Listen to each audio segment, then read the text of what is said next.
하나님 말씀 나누겠습니다. 역대상 9장 35절부터 10장 14절입니다. 일시적인 신앙이라는 제목으로 하나님 말씀 나누겠습니다. 일시적인 신앙입니다.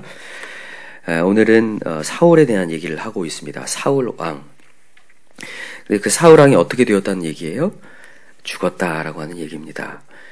족보에 지금 귀한 자 명단을 얘기한 이후에 왜 갑자기 사울 왕의 죽음을 얘기할까? 오늘 본문의 메시지는 아주 원색적인 메시지예요. 그러니까 여호와를 따르지 않으면 죽는다라는 메시지입니다. 하나님을 따라가지 않으면 멸망이고 패망이고 지옥이고 불길이다를 하나님이 아주 원색적인 메시지를 통해서 얘기를 하고 있는 거예요. 그래서 성경은 절대로 포장하지 않습니다. 이스라엘의 왕이잖아요. 그것도 몇 대 왕입니까? 1대 왕이에요. 1대 왕. 1대 왕이면 사람들이 더 많이 주목하고 추앙해야 되거든요. 세상의 많은 역사들은 그렇게 만들어 놨어요. 그러나 성경은 그렇지 않아요. 1대 왕이든 최고의 추앙받는 왕이든 그게 문제가 아니라 여호와를 따르느냐 그렇지 않느냐예요. 오늘 사울왕은 그렇지 않았다라는 겁니다. 한번 그 메시지 읽어봅시다. 13절에 나오죠. 10장 13절 같이 읽읍시다. 시작. 사울이 죽은 것은 여호와께 범죄하였기 때문이라. 그가 여호와의 말씀을 지키지 아니하고 또 신접한 자에게 가르치기를 청하고 여호와께 묻지 아니하였으므로 여호와께서 그를 죽이시고 그 나라를 이새의 아들 다윗에게 넘겨 주셨더라. 짧지만 매우 강렬한 메시지를 전하고 있고, 여러분 이 메시지가 우리에게 적용돼야 될 줄 믿어요. 사울이 죽은 것은 여호와께 범죄했다. 근데 그 범죄가 뭐냐? 첫 번째는 여호와의 말씀을 뭐하지 않아서? 지키지 않았어. 순종하지 않아서예요.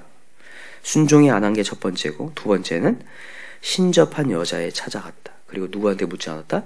여호와께 묻지 않았다라는 거예요. 근데 여기도 궁금한 게 있어요. 과연 사울 왕은 하나님께 그렇게 순종을 안 했나? 처음부터 순종하지 않았나? 사울왕은 하나님께 묻지 않는 왕이었나? 사울왕이 처음에 하나님에서 택함 받았을 때 그는 순종하는 사람이었습니다. 하나님의 그를 왕으로 선택했을 때 여호와의 신이 임했고, 그는 이스라엘 백성을 괴롭히는 암몬 족속을 필두로 해서 블레셋, 아말렉 가는 곳마다 승리를 하게 돼요. 하나님의 순종을 통해서, 하나님의 음성을 듣고 순종을 통해서 승리를 했단 말이죠. 근데 거기까지였어요. 그 이후부터는 이 사울왕이 백성의 눈을 보기 시작하고 재물에 눈을 들이기 시작하면서 두려움이 찾아오게 했어요. 인생에 대한 두려움이 찾아오기 시작하면서 하나님의 말씀이 들어오는 것이 아니라 자기 멋대로 판단하기 시작하죠. 그게 문제였다는 거죠. 여호와께 묻는 것도 마찬가지. 그가 여호와께 묻지 않은 게 아니에요. 여호와께 물어요. 근데 여호와께 물어도 대답이 없자 그는 누굴 찾아갔다고요? 신접한 여인을 찾아갑니다. 한번 찾아봅시다. 이거는 좀 찾아볼 필요가 있어요. 사무엘상 28장을 한번 가보세요. 사무엘상 28장. 사무엘상 28장 3절 한번 읽어봅시다. 사무엘상 28장 3절 굉장히 중요하니까 다 한번 찾아보세요. 사무엘상 28장 3절 굉장히 중요한 메시지입니다. 3절 같이 시작. 사무엘이 죽었으므로 온 이스라엘이 그를 두고 슬피 울며 그의 고향 라마에 장사하였고 사울은 신접한 자와 박수를 그 땅에서 쫓아내었더라. 사울이 누굴 쫓아냈다고요? 신접한 자와 박수를 그 땅에 쫓아냈어요. 이게 좋은 일인가 나쁜 일입니까? 좋은 일 했어요. 사울이요. 신접한 자를 쫓아냈다고요. 그 당시에 박수, 무당이죠?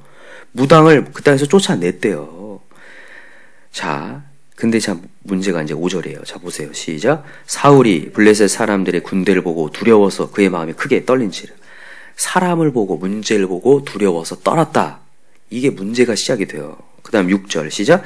사울이 여호와께 묻자 오되 여호와께서 꿈으로도 우림으로도 선자로도 그에게 대답하지 아니하심으로. 사울이 물었어요, 안 물었어요? 물었어요. 물었는데 하나님이 대답하지 아니하심으로. 자, 7절 시작. 사울이 그의 신하들에게 이르되 나를 위하여 신접한 여인을 찾으라. 내가 그리로 가서 그에게 물으리라 하니 그의 신하들이 그에게 이르되 보소서 엔돌에 신접한 여인이 있나이다. 여러분, 여호와께 묻지 않은 게 아니라니까요. 사울이 물었어요. 근데 대답이 없자 그는 신접한 여인을, 자기가 내쫓았던 신접한 여인을 찾아갔다는데 문제예요. 이게 우리 인생일 수 있다는 거예요. 우리가 과거에 어떻게 살았든지 문제가 안 돼요. 하나님은 지금부터 시작하시니까. 문제는 우리가 다시 과거로 돌아가서 토한 거를 먹으려고 해요. 쫓아난 신접하인을 찾아요. 왜요? 물어도 대답이 없자. 여기가 중요한 부분이에요. 여러분, 하나님은요, 때로는 응답을 더디게 하실 수 있습니다. 왜 하나님께서 우리 보고 기도를 할 때에 쉬지 말고 기도하라고 하시냐면요, 응답 받을 때까지 하라는 거예요. 우리 하나님을. 예수님께서 계속 강조하는 게 뭐냐면요, 신앙을 끝까지 가라는 얘기를 해요. 일시적인 순종 굉장히 위험하다는 거예요. 끝까지 순종해야 된다는 거예요. 오늘도 여러분과 제가 어떤 인생인지 항상 돌아봐야 돼요. 나는 일시적으로 가고 있는가? 아니면 정말 끝까지 가려고 하는가? 여러분, 끝까지 가야 됩니다. 이 사울왕도 묻지 않은 것도 아니고 신접한 여인이 쫓아내면서 그는 승승장구하면서 하나님의 말씀에 따라 갔던 사람이라니까요. 승리를 안 한 사람이 아니에요. 승리를 해본 사람이라고요. 블레셋, 아말렉, 암몬, 그 당시에 이스라엘 공격했던 그 나라들 다 무찌르는 사람이었다고요. 근데도 불구하고 그의 인생이 어느 순간 되니까 기도가 멈춰져요. 기도를 쉬게 되고 응답이 없다고 세상을 바라보면서 신접한 여인을 다시 불러들인다. 신접한 여인을 뭘 상징하냐? 세상을 상징한 거잖아요. 내가 하나님께 기도해도 내 인생에 달라진 게 없다라고 생각하면서 세상을 향해 나아가 세상을 의지하기 시작하고 세상의 친구들을 만나고 세상의 동료를 만나고 그러면서 우리의 신앙이 무너져가는 거거든요. 그게 여호와 앞에 뭐가 되었다고요? 범죄함이 되었다. 이게 무서움이에요. 여러분, 우리 일시적으로 가지 맙시다. 여러분, 예수님께서 얘기해요. 먼저 된 자가 나중되고 나중된 자가 먼저 된다. 이 얘기가 무슨 얘기예요? 처음에 먼저라는 얘기는요, 천국 백성을 얘기하는 거예요. 처음에 천국 백성이었다가 나중되었다. 지옥 백성이 되었다는 얘기예요. 근데 나중된 자가 먼저 된다. 지옥 백성이었던 자가 천국 백성 될 수 있다. 이 얘기예요. 이거는, 이 메시지는 절망이기도 하지만 큰 소망이기도 합니다. 우리가 지금은 지옥 백성일 수 있지만 우리는 먼저 될 수 있다요. 천국 백성 될 수 있다. 이거 끝까지 감을 얘기합니다. 끝까지 견딘 자가 구원을 얻으리라. 여러분, 두 아들의 비유 항상 말씀드리죠. 첫째 아들은 가겠다고 해갖고 안 간 아들과 안 간다고 하고 간 아들. 누가 정말 하나님의 순종한 자였냐? 예수님이 물었을 때 누굽니까? 둘째였어요. 처음에는 아니었다가 나중에라도 간 사람. 맞죠? 여러분과 제가 둘째 아들 돼야 돼요. 오늘도 우리는 끝까지 가야 됩니다. 마지막이요. 마지막까지요. 그래서 여러분과 제가 오늘도 끝까지 순종해야 돼요. 끝까지 기도해야 돼요. 저는 우리 교회 모든 성도들이 끝까지 갔으면 좋겠어요. 우리 교회가 왜 새벽마다 와서 말씀을 들어야 되고 왜 기도의 자리를 계속해서 여러분들에게 요구하냐면 끝까지 가기 위해서. 또 중요하니까 한번 찾읍시다. 누가복음 21장 잘 알고 있지만 한번 찾아봅시다.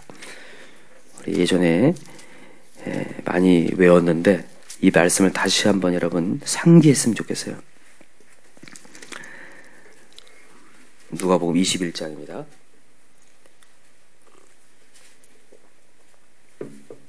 누가복음 21장 34절 같이 읽어봅시다. 34절 누가복음 21장 34절 같이 읽을까요? 시작. 너희는 스스로 조심하라. 그렇지 않으면 방탕함과 술취함과 생활의 염려로 마음이 둔하여지고 뜻밖의 그날이 덕과 같이 너에게 임하리라. 이게 굉장히 우리에게 주시는 하나님의 경고죠. 너는 스스로 조심해야 된다. 이거 지금 예수님이 하시는 겁니다.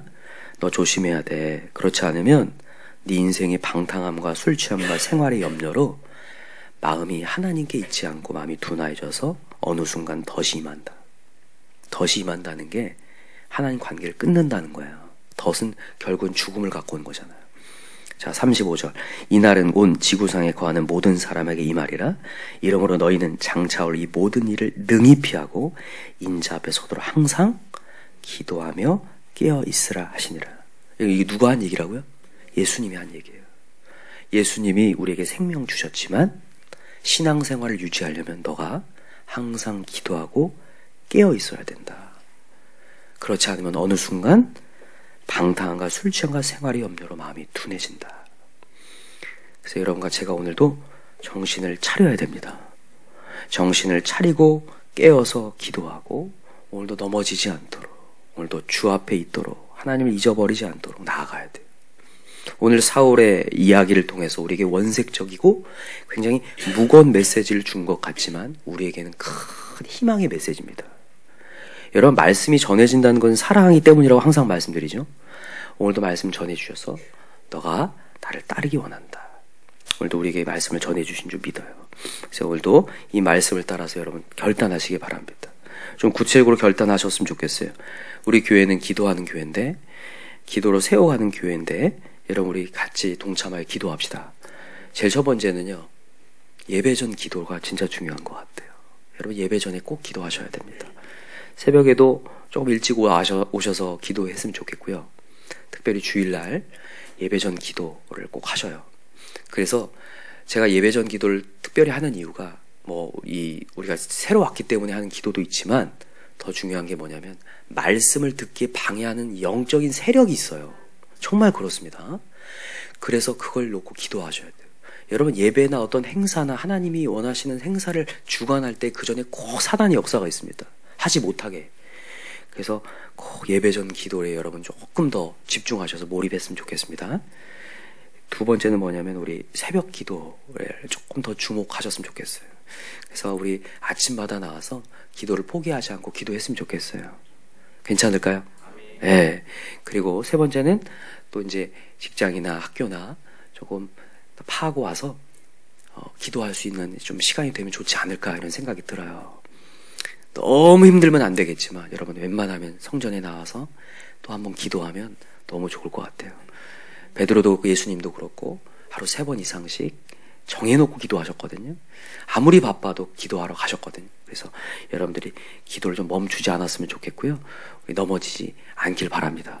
오늘도 하나님을 주목하면서 나아갈 수 있는 저와 여러분들 간절히 기도합니다.